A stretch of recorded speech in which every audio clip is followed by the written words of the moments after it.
Byt alebo dom? Asi dom. Prečo dom? No, a asi to má človek viacej súkromia. Ale bývame v byte, takže... Mesto alebo vidiek? Mesto. Obývačka s kuchyňou alebo zvlášť? Obývačka zvlášť.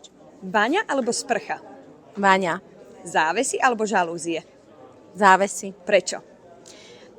Podľa mňa sú krajšie a je to taký krajší doplnok. Žalúzie to je taká kancelária. Ale tak akože sú rôzne, ale mám rada závesy.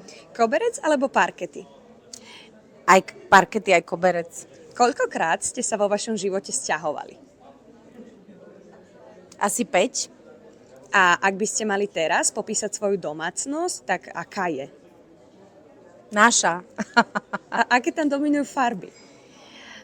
Ja mám rada také nenápadné, béžové, také jemné, hnedé farby a potom vždy rada to vlastne nejakým doplnkom oživím. Čiže vlastne ten základ je veľmi taký nenápadný a vždy rada postriedam, ja neviem, vankúše alebo niečo, čo to vlastne tak oživí. A kvety. Mám rada kvety. A vaša obľúbená miestnosť vo vašej domácnosti? Kde rada trávite čas? No, obývačka. Rozmýšľala som nad tým, lebo mám ich vlastne všetky rada.